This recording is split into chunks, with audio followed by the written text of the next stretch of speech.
Hello everyone and welcome to Taylor Swift, the series. This is a series that I've started going through all of Taylor Swift's discography from the start to the present point. We are starting with Taylor Swift, the self-titled debut album. Taylor Swift is a singer-songwriter, best known for her albums such as Red, 1989, Reputation. Taylor Swift, the debut album, was released on June 19th, 2006 in the Quad Studio Sound Cottage in Nashville. Best known for its hit single Tim McGraw, which was the lead single off of Taylor Swift, the album. And most critics acclaim that Tim McGraw is Swift's soldier-inducing music song and lyrics. Produced by Nathan Chapman, it also states that Tim McGraw is a country song, incorporates the 50s progression. This song was first written by Swift when she was in her freshman year in high school, and the lyrics narrate some sort of summer love and how she wants the boy to remember her by listening to Tim McGraw, which Swift used to listen to, hence why the song is called Tim McGraw. It was released in the US country radio in 2006, but it wasn't until 2008 that it reached the UK, and it was owned by Big Machine Records. So a little bit of backstory to this is in 2004, Swift and her family moved to Nashville, Tennessee, at only age 14 to pursue her music career. At this time, she wanted to do mainly country music, and she would release demos and give them to Sony Music. It is also mentioned in her film Miss Americana, which is available on Netflix. And when she got signed to Sony, she also got introduced to Big Machine Records, which then she would sign with. And by the time that this album came out, she just completed her first year of high school in Hendersonville, which is in Tennessee. However, Swift and Liz Rose, who also helped Swift on this record, it was in Taylor's freshman year that she first got the idea to write the song. And she actually said that she thought of this idea in a maths class, and Swift states, I was just sitting there and I started humming this melody. And then the melody was then used in the song. Also, it states that when Swift finished with high school for the day, she would go to Liz Rose and say the complete lyrics of what she was humming, and also she recorded the melody for this song. And Swift said, with the idea and the melody knowing exactly what she wanted. However, she said that she was inspired more by Tim McGraw's styling techniques rather than him as an actual person. She actually took inspiration from his 2004 album, Live Like You Were Dying, and she resonated the lyrics and the chord progressions from the album to make Tim McGraw. So after Tim McGraw was an instant hit, Swift then gets introduced to no one other than Scott Procetta. Procetta is the CEO of Big Machine Records, and then he signed Swift to the record label. During the very early stages of this signing, Swift actually performed Tim McGraw with only a ukulele to only Scott Procetta. According to Swift, as soon as Procetta finished listening to the song and faced Swift, he said, "That's your first single." And as she responded, well, I guess that's how it works then. So she placed Tim McGraw as the very first track on this album, influenced by Scott Procetta, saying, yep, that is definitely what we are putting out. With the actual song itself, it is a very slow-tempoed, very heavily country styled song, and its length is 3 minutes 52 seconds, written in the key of C major, so she's made the song very happy sounding. And she also wanted the chord progression to be like the late 1950s romantic songs, so she's added elements towards that. So far we have a slow melody, 1950s romance songs, and she's been influenced by Tim McGraw's own music as well to make this song. So on the week ending of September 23rd, 2006, Tim McGraw debuted at 86 on the top 100 Billboard charts. After 17 weeks of ascending to the chart on the week ending January 13th, 2007, the song had reached its peak number 40 on the Billboard charts, and it stayed there for 2 consecutive months. On the week ending February 3rd, 2007, the song spent its last week on the Billboard 100 at number 43 after a total 20 weeks on the chart. And as of November 27th, Tim McGraw has sold 1.6 million copies in the United States, and the single was certified double platinum by the Recording Industry Association of America in March 2020 for surpassing 2 million units based on sales and streaming. With the song being a hit, Swift then thought, well, I might as well do some live performances considering this is getting massive attention. So in 2006, she then started doing little mini tours of her going around America, debuting her album and most importantly debuting Tim McGraw. And she done this during the months October to March 2006 to 2007. And with these performances, they were always acoustic guitar, unlike now at the Eras tour where she plays piano. She was always seen with her acoustic guitar with Taylor on the neck. It's iconic. But Taylor Swift's first broadcast of Tim McGraw was on October 24, 2006 on Good Morning America, and she continued promotion for the Billboard headquarters, and the 2007 Academy of Country Music Awards also gained promotion for Tim McGraw. Swift also performed Tim McGraw at the 2009 CMA Music Festival, the 2009 V Festival, and the Australian charity Sydney Sound Relief concert. She also then went on to perform it in various different tours, such as the Fearless tour, but Fearless is the next section, so make sure you subscribe to see that one. With the whole Taylor Swift album, she wanted to steer away from the typical Barnes and Hay and country girls sort of stigma with surrounding herself with the performances of country music. And Taylor said she instead wrote about her observations and reflections on matters from romantic relationships to friendships, striving to convey her teenage perspectives and honestly and personally as possible. And because a lot of Taylor Swift's songs in her first album was about love and her finding herself, she would find herself writing still a lot of lyrics within class, and that is exactly how she wrote all of the songs on the Taylor Swift debut self-titled album. And another track that was also put on the album is a track called Our Song, which she actually wrote for her high school talent show, and she ended up putting it on the album that sold millions of copies. Talked about the inspiration, and she said, I wrote about this guy I was dating and how we didn't have a song, so I went ahead and wrote us one. And these songs also on this album include Picture to Burn, Should Have Said No, which take a lot of angry approaches to relationships and shows her much rock side, which goes into the country album.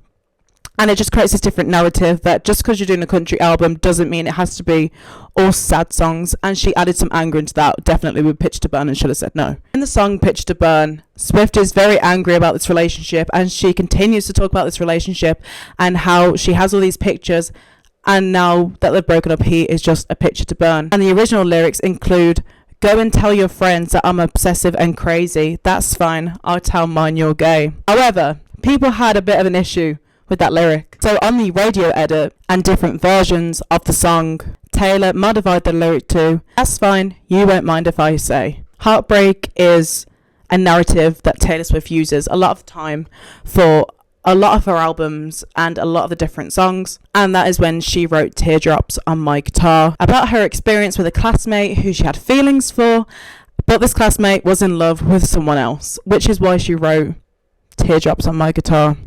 Another track is Cold As You, where Swift laments on a fruitless relationship. I've never been anywhere as cold as you. She said it was her favourite song lyrically on the album. I love a line in the song where it comes afterward, you're just like, burn.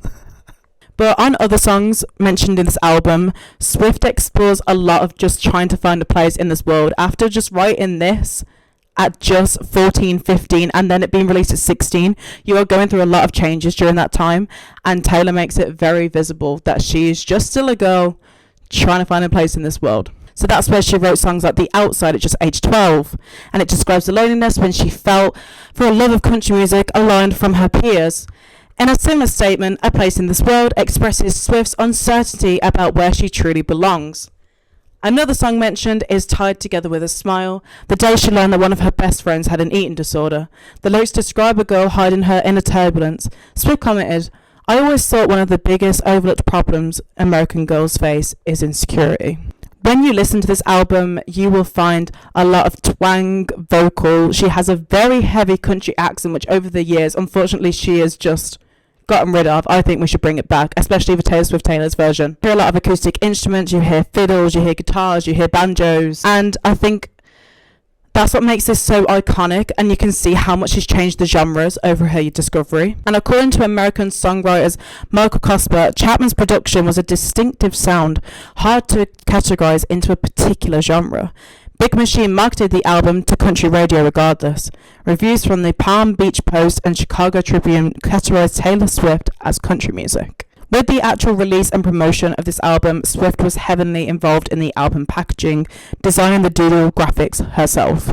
She included hidden messages within hints of the subjects of the songs, and in the lyrics printed liner notes inspired by the Beatles hiding secret messages in their records. Executed the same technique on her subsequent albums, and Swift said the messages could be interpreted by tackling the capital letters in order as they appear, lyrics printed to the liner notes. So basically, she was very clever, and she would write the lyrics in a lyric book, but only some parts were capitals, which means that if you read all the capitals, it would then create a hidden message in the song.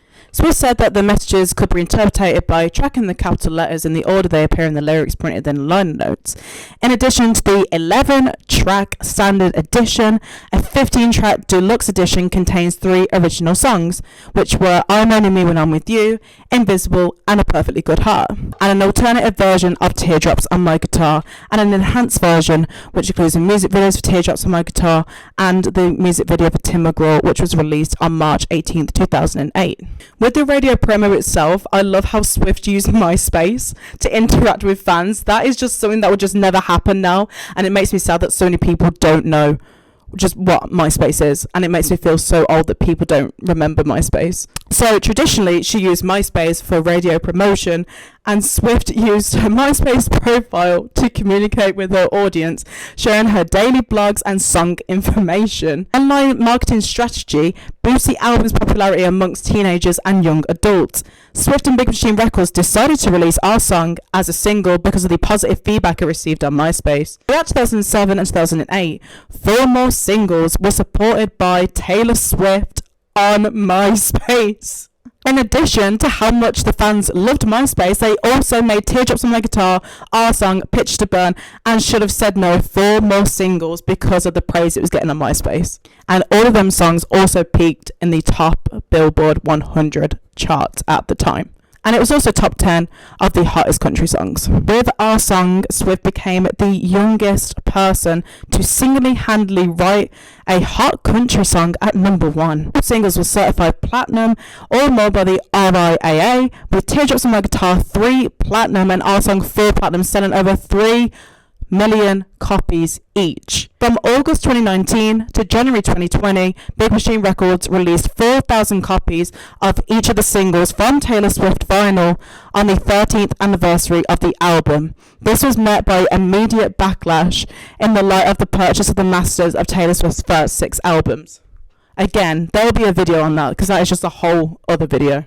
So now during this time, Taylor Swift's career is booming off and she is doing so well. So we've got to think of the recognition that she got. So she received generally positive reviews from critics, and though some deemed the lyrical themes sort of unsatisfactory and lacking depth, and most critics thought that her writing technique was far too similar to original writing. However, out of 100 to review from publications, the album scored 67 out of 100 based on 5 reviews from critics. And in a review from Country Weekly, Chris Neal deemed Taylor Swift a success compared to previous aspiring teenage singer-songwriters because of her honesty, intelligence, and idealization. Reviewers were impressed by Swift's maturity whilst retaining a sense of youthful innocence. So after all of this came out, Taylor Swift then earned a nomination for a new female vocalist of the year at the 2007 Academy of Country Music Awards, a Horizon Awards at the 2007 Country Music Association Awards, and a nomination for the Grammy Award for Best New Artist at the 50th Annual Grammy Awards in 2008. The album itself was nominated for Album of the Year at the 2008 Academy of Country Music Awards. And actually in July of 2022, which is very recent, Rolling Stone magazine ranked Taylor Swift at number 32 of the list of the 100 best debut albums of all time. With the commercial performances, Taylor Swift was an absolute success at this point and debuted at number 19 at the Billboard 200 charted on November 11, 2006, with the first week sales of 400,000 copies because the albums often drop in sales after initial release. However, Swift did not maintain this and she actually stayed on the charts. And Taylor Swift kept selling her albums very consistent at this point. And by November 2007, the album has sold over 1 million copies. It reached its highest sale week on the Billboard 200 chart, dated on January 5th, 2008, when it sold 187,000 copies and charted at number 8. The album reached its peak at number 5 on the chart dated January 19th, 2008, and its 63rd week of charting, spending 157 weeks on the Billboard 200 by October 2009. Swift marks the longest stay on a chart by any album release in the 2000s decade. It had spent a total of 280 weeks on the chart as of August 2023. Taylor Swift peaked at number 24 for non-consecutive weeks.